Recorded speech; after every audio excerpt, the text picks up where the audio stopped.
Bonjour Bernard Normal. Bonjour. Merci de nous accorder un petit peu de temps. Vous étiez depuis 1992 l'époux de Brigitte Bardot, 33 ans d'amour. Je me permets de vous adresser mes condoléances pour commencer. Merci. Merci d'avoir accepté cet entretien alors que les obsèques de Brigitte Bardot seront célébrées ce mercredi matin, ici à Saint-Tropez.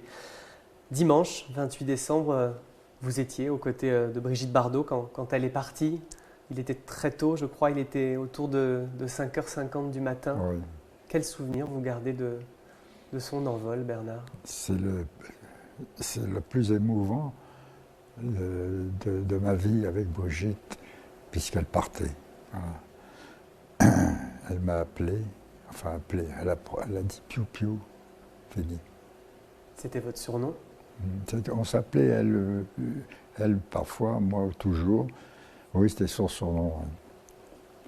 Vous avez compris qu'elle était partie? Pas à ce tout de moment-là? suite, non. J'ai été un peu surpris. Comme je dormais à moitié, je me suis soulevé et puis j'ai vu qu'elle ne respirait plus. Et j'ai vu, dans le quart d'heure qui vient, sa souffrance partir. Elle est devenue magnifique, très curieux à voir. Ça m'a choqué, je suis resté, je sais pas, 1 heure comme ça à regarder, l'appeler. Voilà. Je ne veux pas continuer parce que j'ai les larmes aux yeux qui arrivent. Vous parlez de souffrance. C'est vrai que mi-septembre, j'avais eu la chance de parler avec Brigitte Bardot à nouveau. Elle était hospitalisée, elle était fatiguée. Elle me disait j'ai envie de me tirer. Ouais. Ils ont ressemblé à quoi ces derniers mois pour Brigitte? Il y a eu beaucoup de souffrance? Oui. Elle souffrait. Elle a eu une première opération importante qui s'est très bien passée. Mais elle avait un escar dans le dos et malheureusement, il a pris une dimension telle qu'elle ne pouvait plus rester sur le dos. Il fallait la tourner à droite ou à gauche suivant les moments. Donc ça l'a fatiguée, la faisait souffrir énormément. Elle s'en plaignait et elle a dit plusieurs fois, vous êtes soignante, qui était extrêmement formidable. Je voudrais partir, voilà. Vous avez donc senti, Bernard, que l'énergie quittait un petit peu Brigitte, qu'elle avait moins de force? Elle était devenue de plus en plus fragile. Elle ne mangeait pas beaucoup, elle avait soif souvent, et là, depuis 2 jours, elle ne mangeait plus. Et si elle ne mangeait plus, ça ne pouvait pas guérir. Ça l'a fait beaucoup souffrir, ça. Bon, elle est partie. Dans un sens, tant mieux, parce que la souffrance, c'est pas possible. Elle ne méritait pas de souffrir, voilà. Elle est partie à la Madrague, cette maison qui lui tenait tant à cœur, qu'elle avait achetée en 1958. C'était important peut-être pour elle de oui, partir elle de était cet chez endroit. elle, c'est à elle. Ses chats, tous les gens qui vivaient là, les gens, je dis, les chats, les chiens, depuis des années, tout se passait très bien. Elle aimait sa Madrague, voilà. Et moi aussi. Je crois que les animaux faisaient beaucoup d'allers-retours d'ailleurs ce week-end-là autour de Brigitte. Oui, surtout on avait des petits chiens là, parce qu'elle ne pouvait plus prendre des grands chiens, ils restaient dans l'autre maison. Donc c'était des chats et des petits chiens qui... Voilà, et puis les grands chiens, il leur faut de l'espace. C'est pour ça que dans l'autre maison, ils avaient tout le temps de vivre formidablement bien. Jusqu'au bout, le combat de Brigitte pour les animaux l'a animée. Je crois que même pendant toutes ces semaines de maladie, elle a gardé le contact avec sa fondation. Complètement. Elle suivait, par exemple, ce qui se passait pour les agriculteurs, était scandalisée qu'on élimine autant de vaches que ça, alors qu'il y a d'autres solutions qui pouvaient être... La crise de la dermatose? Voilà. Elle trouvait ça épouvantable, mais elle souffrait tellement, elle souffrait beaucoup, Brigitte. C'était difficile pour la... De temps en temps, ça se passait bien, mais ça la fatiguait. C'était dramatique quand même. Je crois que même une semaine avant son départ, elle était en train de finaliser les derniers détails de son magazine, le magazine de la Fondation. Même encore, les derniers jours, elle avait de l'énergie. Tous les jours, même quand elle souffrait. Voilà, elle parlait, elle était toujours en train de défendre les animaux en général, voilà. Et faire les articles, parler avec ses collaborateurs, et notamment la directrice. Et il y avait des campagnes aussi qui devaient être lancées, et tout ça était un petit peu décalé. Enfin bon. La force, le courage de Brigitte Bardot, ça vous a épaté, j'imagine, ces derniers mois? Ça m'a toujours épaté. Elle a toujours été courageuse, franche, directe, sans concession pour elle ou pour les autres, ce qui l'entraînait parfois à dire des choses qui ne plaisaient pas toujours. Mais bon, elle était comme ça, c'est tout. Mais au moins, c'était pas des demi-mesures. Voilà. Elle était, quand elle était, comment dire, outrée de voir le mal que subissaient les chevaux, ça la révoltait complètement. Ça lui donnait beaucoup d'énergie, sa révolte. Voilà. Et vous avez été ce spectateur de cette révolte pendant plus de 3 décennies. Je l'ai accompagné, je l'ai encouragé, et j'essayais d'apaiser un peu sa colère. Vous aviez ce rôle-là, voilà, de... Je l'ai pris. Je n'avais pas un rôle spécial, mais enfin bon, j'essayais de l'aider le plus possible. C'est pas facile, hein, c'est un sacré caractère. Moi, et en même temps, gentille, naïve, même parfois, c'est très curieux. Mais alors, quand elle se battait, c'était mieux d'être assez loin, hein, parce que... Vous aviez dû trouver votre mélodie à vous, puisque votre amour a duré 3 décennies. Ben oui, je me suis bien adapté finalement à son caractère. Mais elle est exceptionnelle, femme exceptionnelle, qui m'a appris beaucoup de choses. J'étais obligé de bien réfléchir, de bien regarder, de bien lire, de bien comprendre. C'est elle qui me transmettait tout ça, et elle transmettait à toutes ses équipes d'ailleurs, directement. Elle ne prenait pas des détours, elle disait les choses. Voilà. Alors forcément, les politiques, les hommes politiques, ils faisaient des promesses. Ils avaient intérêt à ne pas lui faire des promesses, parce que qu'est-ce qu'elle leur balançait? Je crois qu'en parlant de politique, l'Élysée vous a contacté après sa disparition. Pour vous proposer quoi exactement? Il voulait... de faire un événement, enfin bon, on les a envoyés balader. Le seul truc, c'était, oui, d'accord, créer un ministère de la défense animale, et à ce moment-là, on pourra voir qu'est-ce que c'était déjà? Un hommage populaire, peut-être? Populaire. Ils vous ont proposé, oui. Oui, 2 ou 3 fois, ils ont insisté. Ils sont passés par aussi Bruno de la Fondation. La Fondation, ouais. Ça n'était pas une question pour vous? C'était pas du tout quelque chose d'envisageable? Non, tout ça, c'est des blablas. Il y a longtemps qu'il aurait dû créer un ministère, ou en tout cas apporter Macron et les autres d'ailleurs. C'est que du blabla, la politique en France. Ça bouge pas. Ça parle.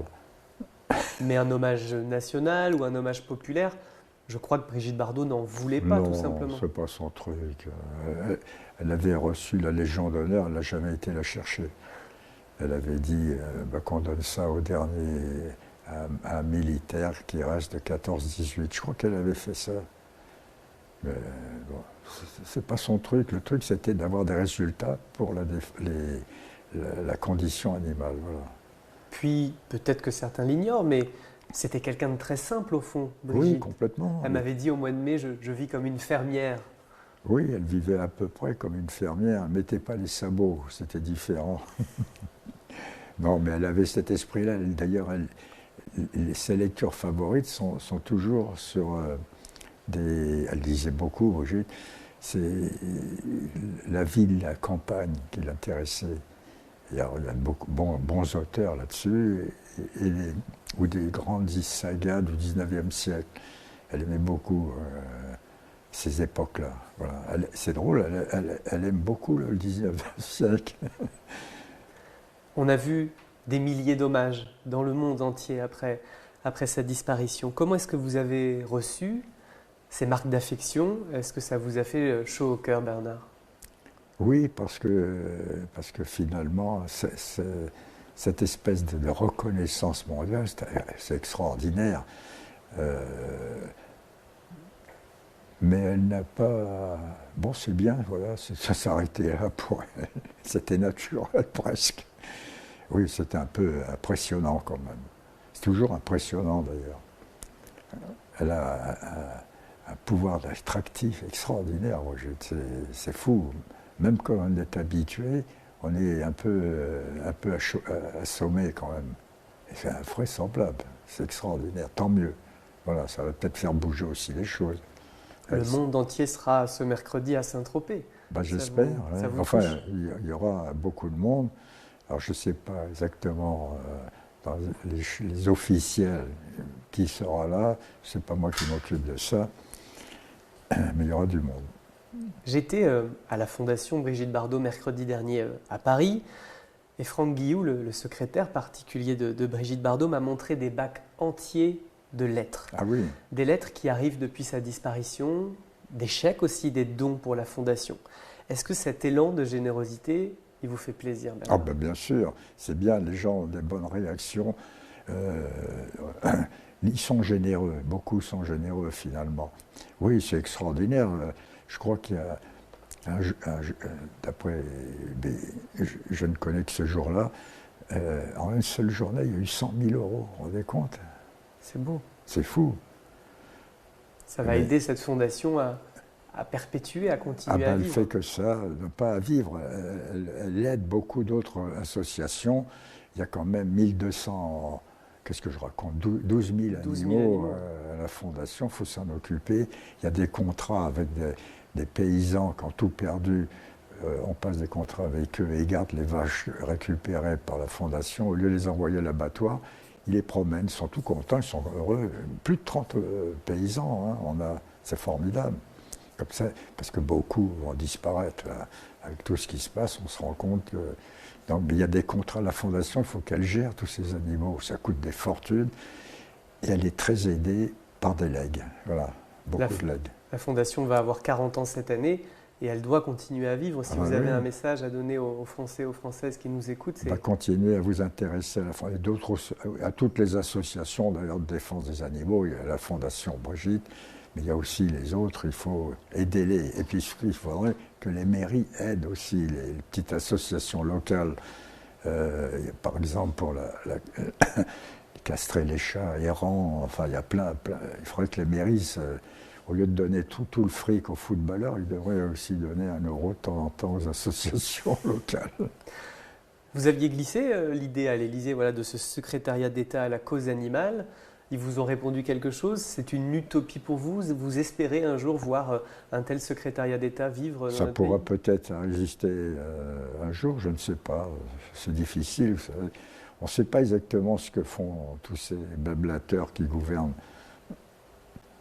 Enfin, les initiatives, ils en prennent, mais enfin bon, ne sont pas toujours positives. On va vivre une journée d'hommage ce mercredi, avec les obsèques, avec un hommage populaire aussi dans l'après-midi. Vous aviez parlé de cela avec Brigitte. Qu'est-ce qu'elle avait envie? Quelles étaient ses dernières volontés, ses dernières envies pour cette journée? Non, on n'a pas parlé de ça parce qu'on ne pensait pas qu'elle allait disparaître. Non, on ne parlait pas de ça. De toute façon, elle aurait certainement voulu quelque chose de plus simple. Voilà. Et ce sera d'ailleurs le leitmotiv. Simple, sans chichi, c'est ce que vous voulez pour cette journée. Oui, mais enfin bon, c'est bien. Tous ces hommages, c'est quand même formidable. Et dans un sens, bravo. Voilà. Bravo, tous ces gens qui admirent et qui aident Brigitte. Évidemment, la Fondation s'est investie, tous les proches. Vous avez quand même échangé peut-être avec le prêtre sur les envies, ce que vous aviez envie d'entendre durant cette messe. Peut-être il y aura des prises de parole. Vous avez échangé avec le père Jean-Paul Gouarin. Oui, très bien. Oui, il y aura des prises de parole. Il y aura aussi les gypsies. Chico et les gypsies. Enfin bon, il y aura l'Ave Maria aussi. Par Mireille Mathieu. Alors Mireille Mathieu, j'espère que le toit de l'église ne va pas s'effondrer. Elle a de la voix, c'est vrai. Oui, elle est gentille comme tout. Donc c'était important voilà, que la culture, que la musique populaire résonne aussi lors de cette cérémonie. Oui, il y a un air, mais je ne me souviens plus du titre, un air de Mozart que Brigitte aimait beaucoup, je ne me souviens plus ce que c'est. Il n'y a que 400 places dans l'église Notre-Dame de l'Assomption, cette église aux murs colorés, connue du monde entier évidemment. Brigitte était connue dans le monde entier. Ça a été compliqué de dresser la liste des invités ou au contraire? C'est pas facile. C'est pas facile parce que il faut savoir en mettre les uns qui correspondent avec. C'est la fondation qui s'occupe de ça, et en partie la mairie, mais surtout la fondation. Il y a beaucoup de gens qui. Je pense qu'elle sera pleine, l'église. Il y aura des gens à l'extérieur aussi. Ça, c'était une volonté voilà, qu'il y ait des écrans géants dans 3 endroits de la ville. Ça, c'est la ville qui a proposé ça.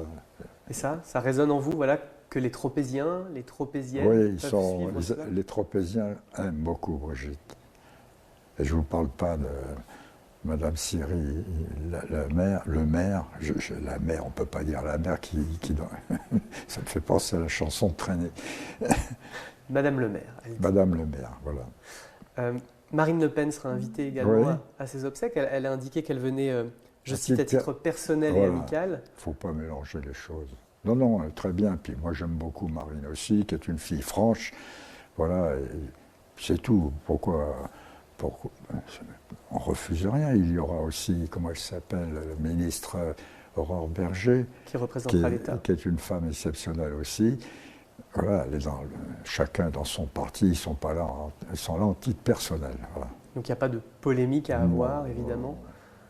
Mais non. Et elles s'appréciaient, Brigitte et Madame Le Pen. Elles aimaient les chats aussi, toutes les deux. Oui. Il y avait, je crois qu'il y a une avenue Brigitte Bardot à Hénin-Beaumont, le fief de Marine Le Pen. Vous aimeriez que des rues comme ça, Il y a qu'il y ait un des village hommages, Nouvelle aussi. et vous aimeriez qu'il y ait plusieurs rues comme ça dans les prochains mois? Ben moi, je ferais des places Brigitte Bardot, des rues que Brigitte Bardot d'ailleurs. Oui. Vous aimeriez voilà, que ces hommages se multiplient en France? Il y en aura peut-être plusieurs en France, j'en sais rien. Brigitte Bardot sera inhumée au cimetière marin de Saint-Tropez. Elle avait publiquement dit qu'elle voulait être inhumée à la Madrague. Est-ce que vous savez pourquoi elle a changé d'avis? Elle a changé d'avis parce que c'est pas un endroit qu'on peut protéger. On a déjà eu des gens qui sont rentrés dans la propriété par la mer, parce que tout est au bord de la mer, et ça pose trop de problèmes. S'il y a un jour quelque chose, ça sera sur rendez-vous. Ça se fait dans la maison, l'ex-maison de Colette. Des gens pourront visiter, mais sur rendez-vous, voilà. Oui, vous aimeriez, comme la maison Gainsbourg, rue de Verneuil à Paris, que la Madrague devienne un musée, un endroit qu'on puisse visiter? Pas tellement, non. Non, parce que déjà que c'est difficile sur ce chemin. Je ne sais pas si vous y êtes allé, sur ce chemin, le littoral. Je pense qu'il faudra laisser, peut-être sur rendez-vous, c'est possible, j'en sais rien. C'est la fondation qui décidera ce qu'il faut faire. Avec la protection de la mairie, ça pose un problème aussi pour la mairie, parce qu'il faut pouvoir protéger cet endroit. On ne sait jamais ce qui peut arriver. Voilà, donc je ne peux pas vous répondre à ce qui va arriver, mais en tout cas pour le moment. En tout cas, ce très beau cimetière avec vue sur le golfe de Saint-Tropez, elle aimait cet endroit. Oui, oui. Et ses parents sont là aussi, donc elle sera toujours protégée par ses parents. Il y a ses grands-parents aussi, je crois. Oui. Et elle s'y rendait régulièrement. Et puis tous ses amis, il y a des amis aussi qui sont... Vadim fait partie du cimetière. Roger Vadim, son premier époux, il est là-bas aussi. Oui. Oui. L'après-midi, après l'inhumation, il va y avoir un hommage populaire. Il va ressembler à quoi cet hommage populaire à partir de 14h sur le pré des pêcheurs? Alors je ne suis pas très au courant. Je sais que ça se fait, mais je ne sais pas très bien comment ça s'organise. Ça, c'est la mairie, ça. Vous allez prendre la parole lors de cet hommage, je crois. Peut-être, oui. Oui, puis ces gens-là sont formidables. Il faut mettre en valeur tous ces anciens marins, ou pas anciens d'ailleurs. Je ne suis pas très au courant comment ça se passe. Brigitte Bardot était une vraie tropézienne. Oui. Elle a embrassé cette ville, elle a fait de cette ville une ville connue dans le monde entier. Elle dansait les pieds nus sur le port de Saint-Tropez. C'est normal, c'est logique qu'il y ait cet hommage des gens, des vrais tropéziens Oui, et des oui, tropéziennes. oui, oui. Oui, c'est important ça. C'est important. Et puis en plus de ça, Brigitte aime la cuisine provençale, par exemple. Elle est vraiment tropézienne. Et sinon, elle serait partie. Elle aimait se promener, aller dans les boutiques, elle connaissait les commerçants. Là, un peu moins quand Ces même. Non, dernières parce années, que, un peu moins. mais se promener, oui, mais pas tellement dans Saint-Tropez, parce que dès qu'elle, tout de suite, on venait vers elle gentiment, mais enfin, ça l'étouffait. Elle ne venait pas pour recevoir bon, on vous aime, Brigitte, très bien, mais donc, elle n'allait pas beaucoup dans Saint-Tropez, mais elle aimait beaucoup Saint-Tropez. Est-ce qu'il y aura des animaux lors de cet hommage populaire? Est-ce qu'on verra ou pas quelques animaux qui ont partagé la vie de Brigitte Bardot ces dernières années? Ben, on peut les voir dans ces maisons. Qu'est-ce que vous voulez dire par là? Je ne sais pas, peut-être que dans l'hommage populaire, ils auraient fait venir un cheval, quelques chiens qui ont partagé la vie de Brigitte ces dernières années? Non. Non, pour le moment, c'était pas encore défini ça. Dans les prochains mois, Bernard, j'imagine que vous allez continuer de vous investir Ben oui, dans la fondation Brigitte Bardot. Vous êtes administrateur de la fondation, vous allez garder ce rôle, j'imagine? oui, oui, et puis on va y aller, je peux vous dire. Hein, il faut, en plus de ça, le personnel qui travaille à la fondation sont des gens très dévoués, formidables. C'est un peu comme les aides-soignants dans les hôpitaux, vous voyez, ils ont Un dévouement? un dévouement. Ouais. Non, non, c'est formidable. Il y a plein de gens formidables en France. On les voit dans ces métiers ou dans ces activités. Il faut les mettre en valeur. C'est aussi, ils le méritent. Donc je vais les encourager. Vous aimeriez qu'on garde quel souvenir de Brigitte Bardot? Tous les souvenirs existants, il faut qu'ils continuent à se développer. Qu'est-ce que je vous dise? Il y a un trait de son caractère, quelque chose de méconnu peut-être que... Il n'y a pas beaucoup de choses méconnues de Brigitte, sauf intimement. Mais extérieurement, tous les gens connaissent sa générosité, son caractère. Pour parler des grands sentiments de Brigitte, ses actions aussi, et tout ça, elle est admirée même. Et elle le mérite toujours. Elle le méritera toujours. Merci Bernard Dormal d'avoir accepté cet entretien. Merci à vous. Merci.